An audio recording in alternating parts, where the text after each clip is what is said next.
तौहीद नूर से आदमी आशना हो, तभी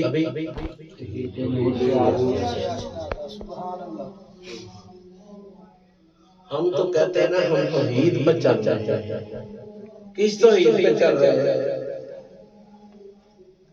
जिनकी सारी रातें ऐसे गुजरे वो तो दावा कर सकते हैं कि हम तौहीद पे चल रहे हैं। जिन्होंने अपनी जिंदगी में और किसी की मसरूफियत में गुजार रहा है, सौ के गुजार, वो तौहीद को तो नहीं हासिल कर सकते। और अल्लाह की जो मार्फत है उसमें एक मोहब्बत और एक खशियत की, ये दो चीजें जब तक इंसान को हासिल नहीं ना होती तब तक इंसान तौहीद को नहीं पा सकता। क्या बात भारी है, गल भारी है, नहीं आ रही समझ में यही है कि तार हर वक्त जुड़ी रहनी चाहिए। नहीं, गल भारी। अल्लाह की तौहीद के नूर को हासिल करने के लिए और उसकी अज़मत की मार्फत हासिल करने के लिए एक मोहब्बत और एक खशियत की जरूरत है। अब मैं आपको बताता हूँ, गल भारी होगी, तेन समझ आ गई? क्या बताओ? अल्लाह की तौहीद को जानने के लिए मोहब्बत और खुशी।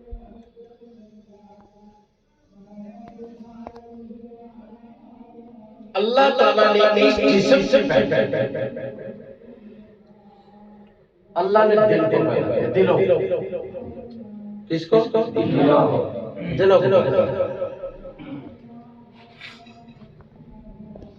इस जिस्म से पहले दिलों को पैदा किया और इस दिल से पहले अल्लाह ताला ने रूहों को पैदा किया। सुभान अल्लाह। इस दिल से पहले अल्लाह रूहों को पैदा किया और रूह से पहले अल्लाह ताला ने बातिल को पैदा किया। सुभान अल्लाह। रूह से पहले बातिल को पैदा किया। अब ये चीजें जो थी ये तो खुदा की मार्फत ही है ना, खशियत जो है। कोई चीज आपको हासिल हो जाए, रखने के लिए जगह भी तो चाहिए ना, उसको रखने के लिए जगह चाहिए।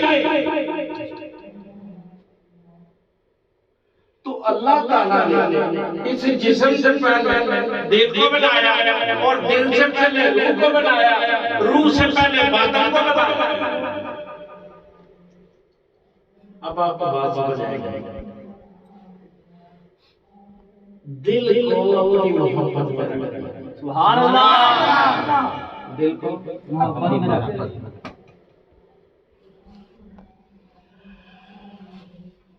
रूह को जितनी रूहें थी उनको अपनी कुर्बत में रख लिया। सुभान अल्लाह। समझ गए? और अपने बातिन तक जितने बातिन थे आदम अलैहिस्सलाम से लेकर क़यामत तक तमाम बातिनों को अल्लाह ताला ने अपने वसाल में रख लिया। सुभान अल्लाह। अब हुआ क्या?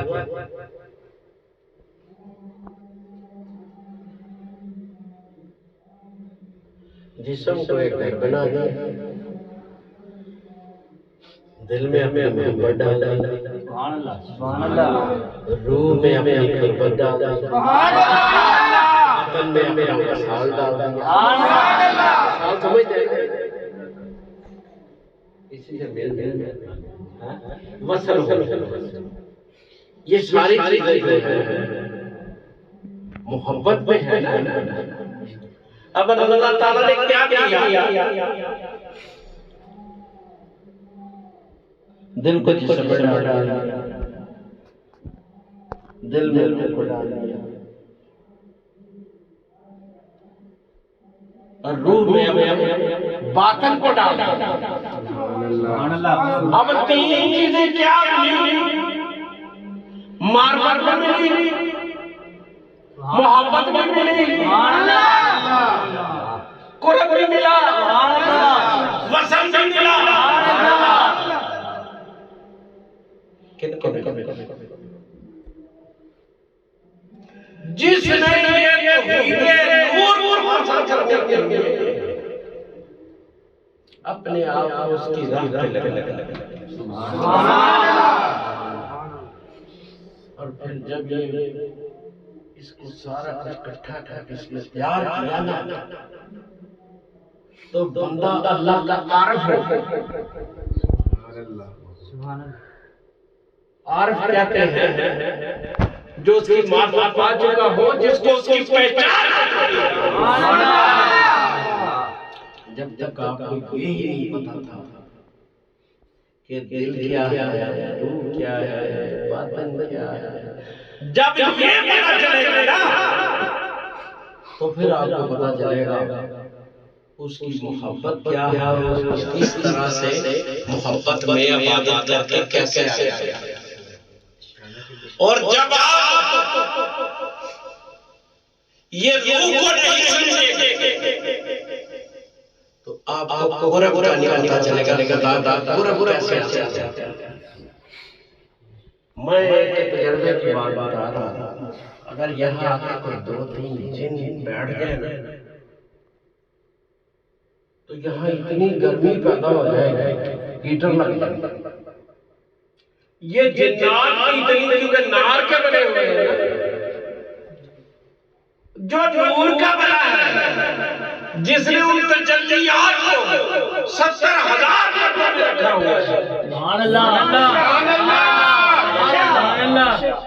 वो अगर वो पर्दे उठा के सामने आ जाए, सुभान अल्लाह, हज़रत मूसा अलैहिस्सलाम ने कहा था रब्बे या अल्लाह मुझे अपना आप दिखा, तो अल्लाह ने फरमाया ला तरानी या मूसा, तो मुझे नहीं देख सकता। फिर अल्लाह ने फिर अपनी तजल्ली एक सुई के नक्के के बराबर 70,000 पर्दों में, और मूसा अलैहिस्सलाम ने कहा पहाड़ की तरफ देखा तो तजल्ली जब पहाड़ पर पड़ी, पहाड़ जो था सड़के सुरमा बन गया, और हज़रत मूसा अलैहिस्सलाम 40 दिन तक बेहोश रहे, और 50 जो सरदार कहते हैं अपना खुदा दिखा, वो सारे बहुत जब 50 मर गए तो 40 दिन के बाद हज़रत मूसा अलैहिस्सलाम को होश आया। तो अल्लाह से वो देखते सरदार मारे पड़े, तो अल्लाह से अर्ज़ करते हैं कि मालिक ये मैं क्या बताऊं, ये तो सारी कौम मेरे खिलाफ है कि भाई ये सरदार हमारी वजह से मर गए, इन्हें जिंदगी अल्लाह ने अपने कुदरत से जिंदा किया।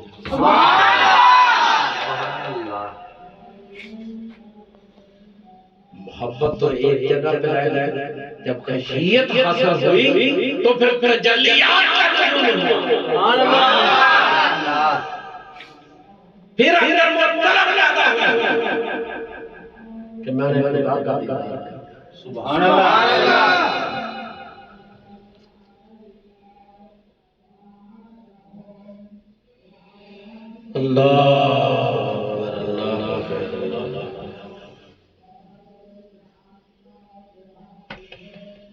हजरत अमन बिन उस्मान मक्की रहमतुल्लाह अलैह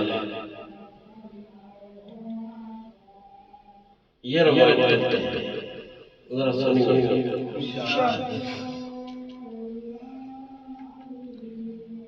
एक जगह से हजरत सल्लल्लाहु अलैहि वसल्लम गुजर रहे थे, देखा तो एक जवान एक बाग को पानी मिला। उसने जब देखा ना ईसा अलैहिस्सलाम को करीब आके कहा, ऐ ईसा अलैहिस्सलाम खुदा से दुआ फरमा दीजिए, उसकी बारगाह में अर्ज़ लिख दीजिए कि मुझे अल्लाह की वो खशियत हासिल हो। सुभान अल्लाह। एक जरा कितनी? एक जरा।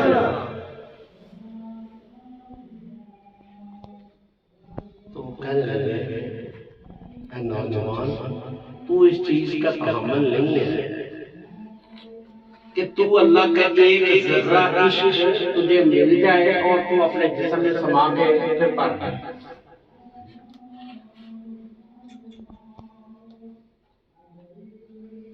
तो बंदा दीवानगी में था, मस्ती में था, उसे खुदा की ख्वाहिश थी, खुदा के दीदार की ख्वाहिश थी। तो उसने कहा, ऐ ईसा अलैहिस्सलाम, मेरे लिए ये दुआ फरमा दीजिए कि अल्लाह मुझे आधा जर्रा अता करे। सुभान अल्लाह। अगर मैं एक जर्रे का कामिल नहीं हूं तो चलो कामिल दे दीजिए। कुछ अर्सा गुजर गया तो हजरत ईसा अलैहिस्सलाम का वहां से गुजर हुआ तो वो लड़का नजर नहीं आया।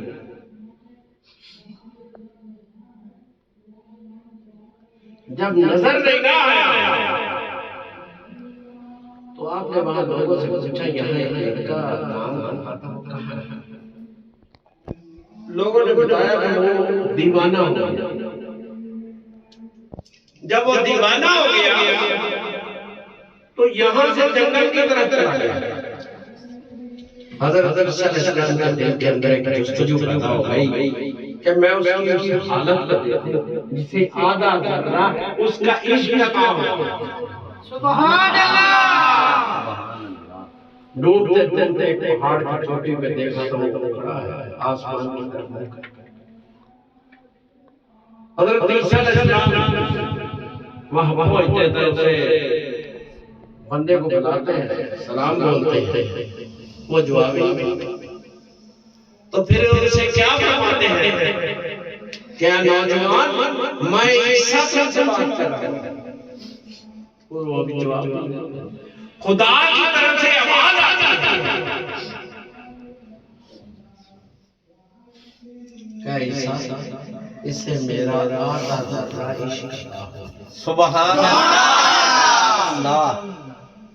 अब तेरा यहाँ आना जाना बोलना इसको कोई समझ नहीं, ये मेरी मोहब्बत और खशियत डूब कर सिर्फ मेरे दीदार को कर रहा है। सुभान अल्लाह। अगर इसे ईसा अलैहिस्सलाम से अल्लाह ने फरमाया है, ईसा अगर तुझे आरी से चीर दे, इसे कुछ पता नहीं, ये मेरी मोहब्बत का शिकार है।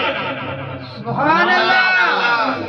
ये मेरी मोहब्बत का शिकार है, इसे दूसरी तीसरी चीज कोई समझ नहीं।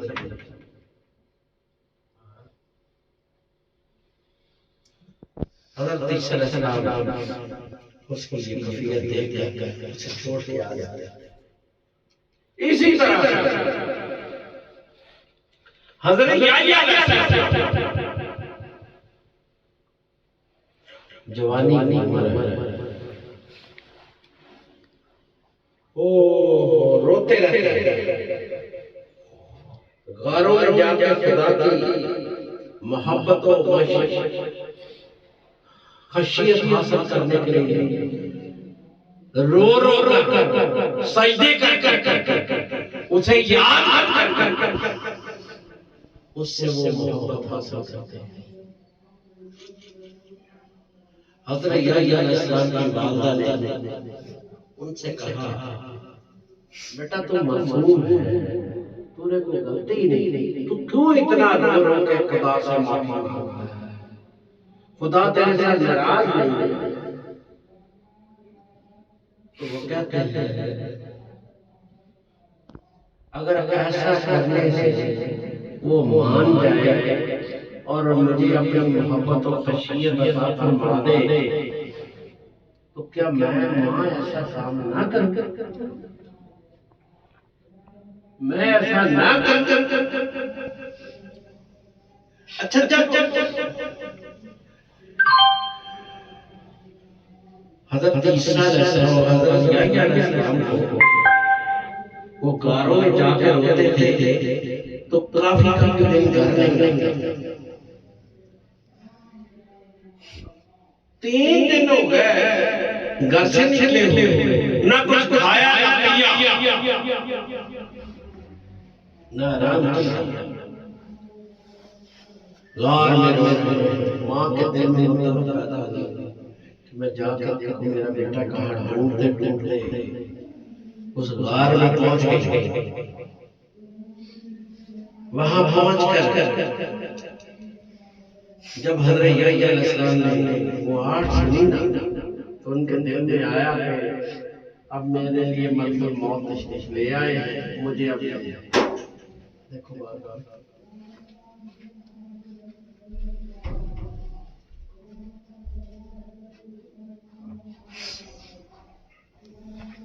तो उनसे ये कहते हैं अगर मुझे थोड़ी सी मोहलत दे दो ना तो मैं अपनी माँ को जाके बताऊं, उनसे मिला, उनको तसल्ली दी, फिर मेरी इस जान को आपका बस कर लीजिए। तो जब ये उनसे ये बात करते हैं तो उनकी वालदा ये फरमाती है, बेटा मैं तेरी वालदा हूँ, तुझे ढूंढते ढूंढते यहाँ आई, जिसके मिलने की तेरे अंदर तलब है वो मैं तेरे पास आ गया। और अल्लाह की मोहब्बत और खशियत हासिल करने के लिए इतने इतने बड़े नबी वो तड़पे हैं, तब जाके अल्लाह की तौहीद के नूर को समझ सके, उसकी मार्फत को पा सके। जब तक हम ये चीजें हासिल नहीं करेंगे उस वक्त तक हम नमाज़ें नमूज़ें, इसीलिए बाबा ने सरकार ने फरमाया ना नमाज़ें पढ़नियां कम जनाना, ये जनाना काम कोई भी कर सकता है। सारी सारी रात जाग कर उसके लिए आंसू बहाए, सजदों में सर को रखे, तब वो कमाल हासिल होता है। उसकी तजल्लियात का नज़र, उसकी तजल्लियात से इंसान के दिल, रूह और उसके बातन को वो मोहब्बत, वो कुर्ब, वो वसल मिलता है। अगर बंदा सोच ले कि मैं ऐसे घूम फिर के ये चीजें हासिल कर लूंगा, कभी नहीं हो सकती। इसको हासिल करने के लिए इंसान को बड़ी तवज्जो करनी पड़ती है। इसी तवज्जो में फिर जाकर वो काम आता है। लोग कहते हैं जब हमें इस बात का पता नहीं था तब हम समझते थे कि वजीफे चिल्ले करोगे कुछ हासिल हो जाएगा, लेकिन जब किसी साहब ने ये बातें बताई कि पहले अपने दिल, रूह और बातन को पाक कर ले, फिर तुझे उसकी मोहब्बत और वसल हासिल होगा, वो कैसे को हासिल करता है। हजरत बाबा फरीदुद्दीन चिश्ती रहमतुल्लाह असरार औलिया में एक वाकया उन्होंने लिखा है। एक लड़का था, नौजवान, उसने अपने घर में एक छत पर रस्सी लटका रखी थी और उससे अपने बांध के ना अपने खुदा के सामने बड़ी क्रियाजारी करता था, रोता था, ये गुनाहगार, ये तेरा गंदा बंदा, इसे माफ कर दे। एक दिन ऐसा हुआ वो इसी हालत में अल्लाह की मोहब्बत और खुशियत हासिल करते करते मौत के करीब चला गया। तो उसने अपनी वालिदा से कहा, मेरी चंद बातें हैं, इसको जरूर करता कि जब मैं मर जाऊं तो मेरे गले में ये रस्सी डाल देना, घर में घसीटना और कहना ये तेरा डंडा, ये तेरा गुनहगार, तू इसे माफ कर। दूसरी चीज उन्होंने कही नौजवान ने, जब मैं मर जाऊं तो मेरे जनाजे को रात को लेके जाना, कहीं ऐसा ना हो दुनिया वाले कहें दिन के वक्त लेके जाओगे तो ये बड़ा गुनहगार था।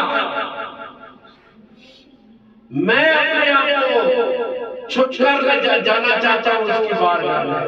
और फिर क्या कहा अपनी माँ से वसीयत कि जब मुझे दफन कर दो ना माँ कुछ देर बाहर, जब फरिश्ते मुझसे हिसाब लेने आएंगे ना तेरे हया में मुझे वो माफ कर। सुभान अल्लाह। मुझ पे कोई सख्ती नहीं करे। जब वो मर गया उसकी रूह परवाज कर गई तो उसकी माँ ने कसदन ऐसा किया कि हल्का सा धागा रस्सी लेकर उसके गले में डाला। जब डाला तो उसको थोड़ा सा रस्सी को खींचा तो गैर से आवाज आई, ये तो मेरा दोस्त था, इसके गले से रस्सी को उतारो।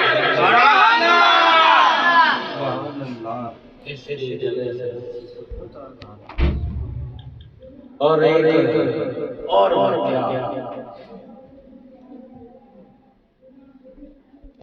एक बंदा, एक नौजवान खाने काबे के साथ खड़ा है, रो रहा है, लोग दुआएं मांग रहे हैं, वो रो रो के अल्लाह की बारगाह में खामोश खड़ा है, दुआ नहीं मांग रहा। किसी बुजुर्ग ने कहा बेटा इतने लोग दुआएं मांग रहे हैं, तू खाने काबे के पास है तो भी दुआ। तो कहने लगे मैंने कोई ऐसा काम ही नहीं किया, कैसे उसे करूं? अगर मैं जिंदगी में कोई ऐसा काम करता तो तब इससे मांगता, अब मैंने किया ही नहीं तो मैं इससे क्या मांगूं? उन्होंने कहा नहीं बेटा, अगर तुमने कोई गलती गुनाह किया तो हम भी तुम्हारे लिए दुआ करते हैं, तुम दुआ करो, अल्लाह की बारगाह में दुआ करो। बस उस बच्चे ने, उस जवान ने एक दफा कहा अल्लाह, और उसकी रूह जो थी परवाज़ कर गई।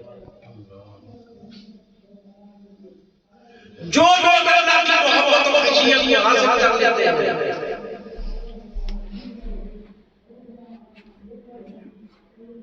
वो कभी भी उससे गाफिल नहीं होगा। खाना काबा है और एक नकाबपोश चीखे मार मार के खाने काबे की दीवार के साथ दुआएं मांग रहा, तेरा गुनहगार, तेरा ज़लील बंदा, तेरा सलाम, तेरा ये तू मुझे माफ कर, तू मुझे माफ कर। इतनी गिरियाज़ाद कुछ लोग आगे बढ़ के उस नकाबपोश को कहते हैं तूने ऐसा क्या किया, अपने चेहरे से नकाब को हटाओ। वो नकाब नहीं, तो जब बड़े इसरार के बाद नकाब हटाया तो चेहरा देखा तो हज़रत इमाम इतनी बड़ी हस्तियां जो खुदा की बारगाह में जाके उसकी मोहब्बत और खुशियत को हासिल करने के लिए कितना अपने आप को गिराना पड़ता है। हम तो गुनहगार मानते ही नहीं, हम तो कहते हैं हमारा जैसा बंदा कोई नहीं, हमसे बढ़कर कोई नहीं। लेकिन जब हज़रत इमाम ज़ैनुल आबिदीन रज़ी अल्लाह ताला हज के लिए आए तो वो तलबिया नहीं पढ़ पाते थे, लब्बैक अल्लाहुम्मा लब्बैक। तो साथ गुलाम थे, उन्होंने कहा आप ये तलबिया क्यों नहीं पढ़ते? ये तो हज का रुकन है कि ये तलबिया पढ़ना पड़ता है। तो बड़े इसरार के बाद उन्होंने बताया अगर मैं लब्बैक कहूं तो वो साथ आने से कहते ना लब्बैक।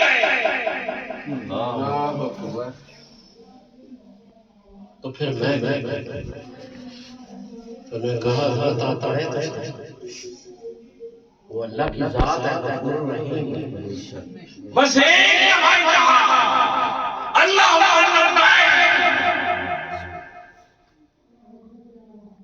गश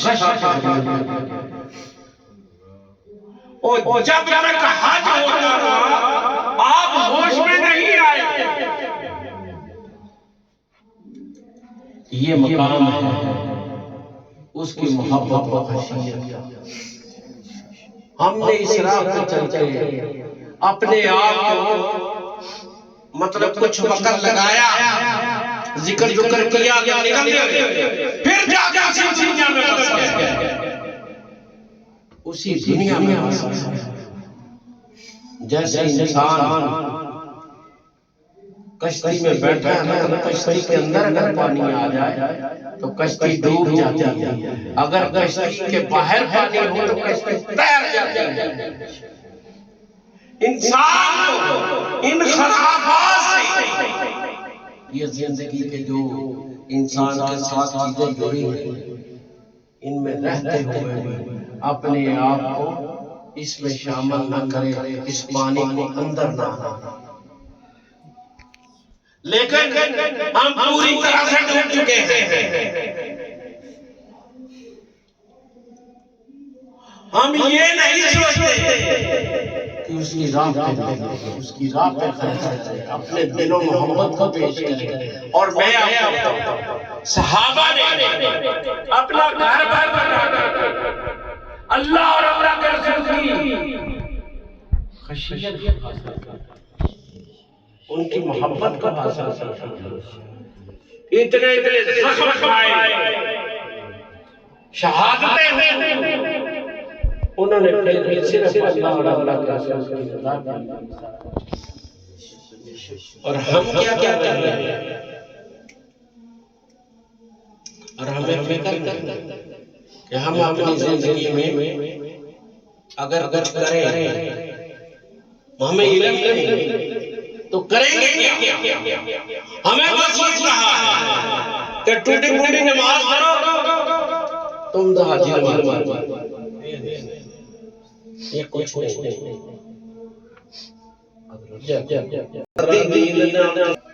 इंसान अपने पूरे लताइफ से, अनाज से, नफ्सी से, अपनी अखी से, खफी से, सीरी से, ये तमाम जो साल लताइफ है, इन लताइफ की इबादत नहीं करता तो इबादत नहीं। जिसके लताइफ नहीं जाग रहे वो इंसान नहीं जाग रहा। हमने अपने आप को खुद इतना कमजोर कर दिया है। मैं अल्लाह का काम करना और जिंदगी आधी रात सो के गुजारी है। शाम को सो गए, अगर 60 साल जिंदगी है, 30 साल का इंसान सोए, 30 साल में